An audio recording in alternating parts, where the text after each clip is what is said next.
1949 में United states के Cortez city में एक ऐसी घटना घटी जिसने पूरी दुनिया का ध्यान अपनी तरफ आकर्षित कर लिया।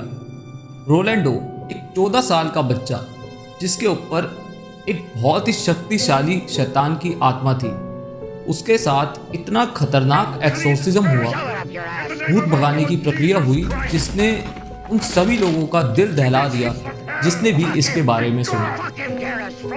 आखिर रोलैंडो के साथ ऐसा क्या हुआ जिससे उसके ऊपर द एग्जोर्सिस्ट जैसी एक फिल्म बन गई।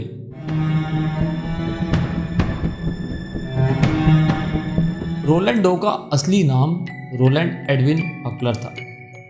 उसकी आइडेंटिटी छुपाने के लिए उसे रोलैंडो के नाम से बुलाया करते थे। ये सभी एबनॉर्मल चीज़ों की शुरुआत तब हुई जब एक दिन रोलैंड की आंटी की मौत हो जाती है। रोलैंड अपनी आंट से बहुत करीब था और उनके जाने के बाद वो काफ़ी उदास रहने लगा और उनके मरने के बाद उसने ओजी बोर्ड, जिसे स्पिरिट बोर्ड भी कहते हैं, उसका इस्तेमाल करना शुरू कर दिया, जिसके बारे में उसकी आंट ने ही उसे बताया था। कहा जाता है कि आप उस बोर्ड से आत्माओं को अपने पास बुला सकते हो। अब जब से उसने इस स्पिरिट बोर्ड का इस्तेमाल करना शुरू करा तो उसके घर में कई अजीब सी चीज़ें महसूस होने लगी। रोनाल्ड के परिवार वालों को अजीब सी आवाज़ सुनाई देने लगी, जैसे किसी के रोने की, और दीवारों पर स्क्रैचेस की साउंड और फर्नीचर्स का अपने आप इधर उधर हिलना, जिसकी आवाज़ उन्हें आती थी रातों को दिन में। ऐसा काफ़ी दिन तक चला। फिर उसकी माँ ने नोटिस किया कि ये जो भी सब चीज़ हो रही थी ये उसी जगह होता है जहाँ रोलैंड आसपास होता है। इन सब चीज़ों के होने के बाद उसकी फैमिली ने उसके मेडिकल और साइकेट्रिक ट्रीटमेंट्स करवाए, पर उससे उसको कुछ फ़र्क नहीं पड़ा।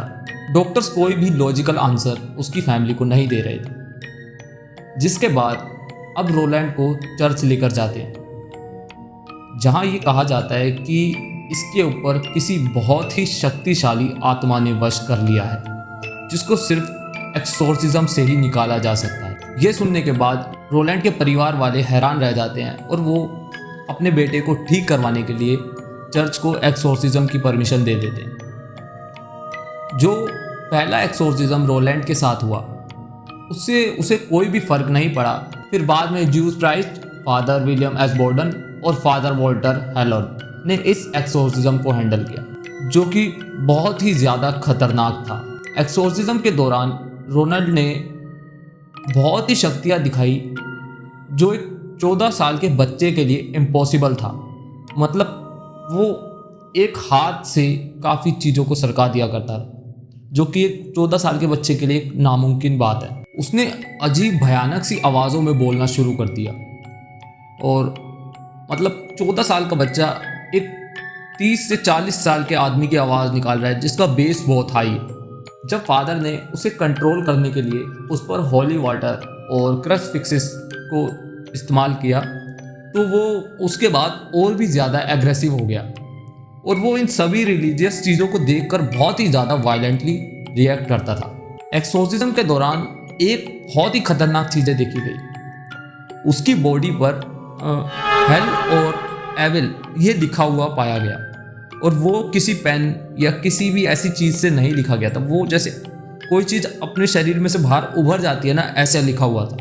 इन सब चीज़ों ने वहाँ पर सभी लोगों को बहुत डरा दिया। एक्सोर्सिज्म के दौरान रोलैंड इतना वायलेंट हो जाता था कि उसे बांध कर रखा जाता था। रोलैंड के साथ जो लास्ट एक्सोर्सिज्म हुआ वो एलेक्सिन ब्रदर्स हॉस्पिटल में हुआ, जहाँ फादर विलियम एस बोर्डन और फादर वॉल्टर हेलोन ने इस सेशन को हैंडल किया था। इस सेशन के दौरान रोलैंड ने बताया कि उसे एक ब्राइट लाइट देखी, जिसके बाद उसकी बॉडी को बहुत ही ज़्यादा रिलीफ मिला और वो शैतान के कब्जे से आज़ाद हो गया।